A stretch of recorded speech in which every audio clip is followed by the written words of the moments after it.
Hello guys, welcome back to my channel. ಇವತ್ತಿನ recipe veg biryani or veg pulao. ಇದು same non veg biryani ಥರನೇ ಇರುತ್ತೆ. ಒಂದ್ಸತಿ ಟ್ರೈ ಮಾಡಿ ನೋಡಿ, ಟೇಸ್ಟು ಕೂಡ ತುಂಬ ಸಖತ್ತಾಗಿರುತ್ತೆ. ಇದನ್ನು ಮಾಡೋದಕ್ಕೆ ಫಸ್ಟ್ ಒಂದು ಕುಕ್ಕರಲ್ಲಿ ನಾನು 1/2 ಕಪ್ ಅಷ್ಟು ಆಯಿಲ್ ತೊಗೊಂಡಿದ್ದೀನಿ. ನೆಕ್ಸ್ಟ್ ಇಲ್ಲಿ ನಾನು ಸ್ವಲ್ಪ ಚಕ್ಕೆ, 2 ಲವಂಗ,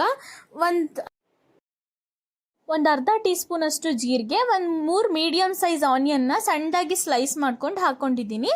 ಇದನ್ನು ಕೂಡ ಚೆನ್ನಾಗಿ ಫ್ರೈ ಮಾಡ್ಕೋಬೇಕು. ಎಷ್ಟು ಸಣ್ಣದಾಗಿ ಸ್ಲೈಸ್ ಮಾಡ್ಕೋತೀರಾ ಅಷ್ಟು ಬೇಗ ಅದು ಫ್ರೈ ಆಗುತ್ತೆ. ಸ್ವಲ್ಪ ಚೆನ್ನಾಗಿ ಬ್ರೌನ್ ಆಗಬೇಕು. ಇದು ನೋಡಿ ಎಷ್ಟು ಕಲರ್ ಬರಬೇಕು ಆನಿಯನ್ಗೆ. ನೆಕ್ಸ್ಟ್ ಇದಕ್ಕೆ ನಾನು 1/2 ಕಪ್ ಅಷ್ಟೇ ಮೆಂತ್ಯ ಸೊಪ್ಪನ್ನು ವಾಶ್ ಮಾಡ್ಕೊಂಡು ಕಟ್ ಮಾಡ್ಕೊಂಡು ಇಟ್ಕೊಂಡಿದ್ದೆ. ಅದನ್ನು ಕೂಡ ಹಾಕಿ ಎರಡನ್ನೂ ಕೂಡ ಚೆನ್ನಾಗಿ ಫ್ರೈ ಮಾಡಬೇಕು. ಎರಡು ಫ್ರೈ ಆದಮೇಲೆ ಇಲ್ಲಿ ನಾನು 3 ಟೇಬಲ್ ಸ್ಪೂನ್ ಅಷ್ಟು ಜಿಂಜರ್ ಗಾರ್ಲಿಕ್ ಪೇಸ್ಟನ್ನು ಆ್ಯಡ್ ಮಾಡಿದ್ದೀನಿ. ಇದನ್ನು ಕೂಡ ಹಸಿ ವಾಸನೆ ಹೋಗೋ ತನಕ ಚೆನ್ನಾಗಿ 1-2 ನಿಮಿಷ ಫ್ರೈ ಮಾಡ್ಕೊಂಡಾದ್ಮೇಲೆ ನಾನಿಲ್ಲಿ 2 ಟೇಬಲ್ ಸ್ಪೂನ್ ಅಷ್ಟು ಉಪ್ಪು ಹಾಕಿದ್ದೀನಿ. ನಾನು 2 ಗ್ಲಾಸ್ ಅಕ್ಕಿದು ಅಳತೆ ಹೇಳ್ತಿರೋದು. ಇಲ್ಲಿ ನಾನು 2 ಟೇಬಲ್ ಸ್ಪೂನ್ ಅಷ್ಟು ಉಪ್ಪು, 1/2 ಟೇಬಲ್ ಸ್ಪೂನ್ ಅಷ್ಟು turmeric powder, next 2 table spoon ಅಷ್ಟು ಚಿಲ್ಲಿ ಪೌಡರ್ನ ಹಾಕಿದ್ದೀನಿ. ನಿಮಗೆ ಎಷ್ಟು ಖಾರ ಬೇಕು ನೀವು ಹಾಕ್ಕೊಳ್ಳಿ. ನಾನಿಲ್ಲಿ 3 ಟೇಬಲ್ ಸ್ಪೂನ್ ಅಷ್ಟು ಕೊರಿಯಂಡರ್ ಪೌಡರ್ ಹಾಕಿದ್ದೀನಿ. ಇದನ್ನು ಕೂಡ ಚೆನ್ನಾಗಿ ಫ್ರೈ ಮಾಡ್ಕೊಂಡಾದ್ಮೇಲೆ ಇಲ್ಲಿ ನಾನು 5 ಟೊಮ್ಯಾಟೋನ ಚೆನ್ನಾಗಿ ಸ್ಲೈಸ್ ಮಾಡ್ಕೊಂಡು ಹಾಕೊಂಡಿದ್ದೀನಿ. ಅದನ್ನು ಕೂಡ ಹಾಕಿ ಟೊಮ್ಯಾಟೊ ಚೆನ್ನಾಗಿ ಸ್ಮ್ಯಾಶ್ ಆಗೋ ತನಕ ಚೆನ್ನಾಗಿ ಫ್ರೈ ಮಾಡ್ಕೊಳ್ಳಿ. ನೋಡಿ ಈ ಥರ ಚೆನ್ನಾಗಿ ಫ್ರೈ ಮಾಡ್ಕೊಂಡು ಲಿಡ್ಡನ್ನು ಕ್ಲೋಸ್ ಮಾಡಿ 10 ಮಿನಿಟ್ಸ್ ಬಿಡಿ. ಅದು ಟೊಮ್ಯಾಟೊ ಚೆನ್ನಾಗಿ ಸಾಫ್ಟಾಗಿ ಬಿಡುತ್ತೆ.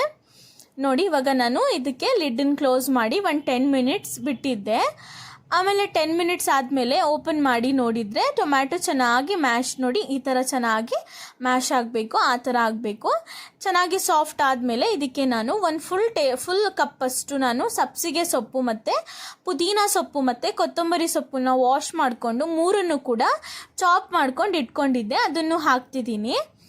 ಅದು ಹಾಕಾದ್ಮೇಲೆ ನಿಮಗೆ ಯಾವ ತರಕಾರಿ ಬೇಕು ನೀವು ಆ ತರಕಾರಿನ ಹಾಕಿ ಇದಕ್ಕೆ ಹಾಕ್ಬಿಟ್ಟು ಅದನ್ನು ಕೂಡ 1-2 ನಿಮಿಷ ಚೆನ್ನಾಗಿ ಮಸಾಲೆಯೊಂದಿಗೆ ಚೆನ್ನಾಗಿ ಮಿಕ್ಸ್ ಮಾಡಿ. ನೋಡಿ ನಿಮಗೆ ಯಾವ ತರಕಾರಿ ಇಷ್ಟ, ನಿಮ್ಮ ಮನೇಲಿ ಯಾವ ತರಕಾರಿ ಇದೆ ನೀವು ಹಾಕ್ಬೋದು. ಹಾಕ್ಬಿಟ್ಟು ನಾನಿಲ್ಲಿ 1/2 ಕಪ್ ಅಷ್ಟು ಮೊಸರು ಹಾಕಿದ್ದೀನಿ. ಮೊಸರು ಹಾಕಿದರೆ ಫ್ಲೇವರ್ ತುಂಬ ಚೆನ್ನಾಗಿ ಬರುತ್ತೆ. ಅದಕ್ಕೆ ನಾನು 1/2 ಕಪ್ ಅಷ್ಟು ಮೊಸರು ಹಾಕಿದ್ದೀನಿ. ಅದನ್ನು ಕೂಡ ಹಾಕಾದ್ಮೇಲೆ ನಾನಿಲ್ಲಿ 1.5 ಕಪ್ ಅಷ್ಟು ನೀರು ಹಾಕಿ ವಿಸಿಲ್ ತಗೊಳ್ತಿದ್ದೀನಿ. 2 ಚೆನ್ನಾಗಿ ಬೆಂದಲಿ ಅಂತ ಹೇಳ್ಬಿಟ್ಟು 2 ವಿಸಿಲ್ ತಗೊಂಡಾದ್ಮೇಲೆ ನೋಡಿ ತರಕಾರಿ ಚೆನ್ನಾಗಿ ಬೆಂದಿದೆ. ಈ ಟೈಮಲ್ಲಿ ನಾನಿಲ್ಲಿ ಸ್ವಲ್ಪ ಕ್ಯಾಪ್ಸಿಕಮ್ ಮತ್ತು ಬದನೆಕಾಯಿನ ಇಟ್ಕೊಂಡಿದ್ದೆ. ಯಾಕಂದರೆ ಅದು ಬೇಗ ಇದಾಗ್ಬಿಡುತ್ತೆ, ಬೆಂದ್ಬಿಡುತ್ತೆ ಅಂತ ಅದು ಲಾಸ್ಟಿಗೆ ಹಾಕ್ತಿದ್ದೀನಿ. ಅದೆರಡನ್ನೂ ಕೂಡ ಹಾಕಿ ಇವಾಗ ನಾನಿಲ್ಲಿ 2 ಗ್ಲಾಸ್ ಅಕ್ಕಿಗೆ 4 ಗ್ಲಾಸು ನೀರು ಹಾಕಬೇಕು. ನಾನಿಲ್ಲಿ ಫಸ್ಟೇ 1 ಗ್ಲಾಸ್ ಹಾಕಿದ್ನಲ್ಲ, ಇವಾಗ ನಾನಿಲ್ಲಿ 3 ಗ್ಲಾಸಷ್ಟು ನೀರನ್ನು ಹಾಕ್ತಿದ್ದೀನಿ.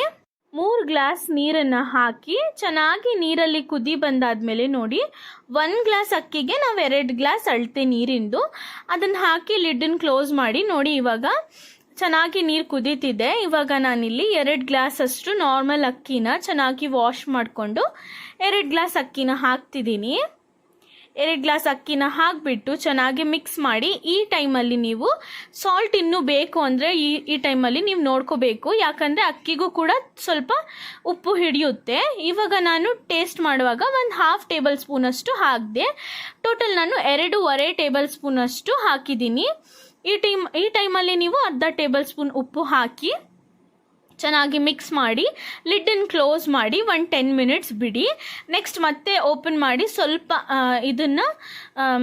ಇದನ್ನು ಮಿಕ್ಸ್ ಮಾಡಿ ಮತ್ತೆ ಲಿಡ್ಡನ್ನು ಕ್ಲೋಸ್ ಮಾಡಿ 10 ಮಿನಿಟ್ಸ್ ಲೋ ಫ್ಲೇಮಲ್ಲಿ ಬಿಟ್ಟರೆ ರೆಡಿ ಆಗುತ್ತೆ ನಿಮ್ಮ ವೆಜ್ ಬಿರಿಯಾನಿ.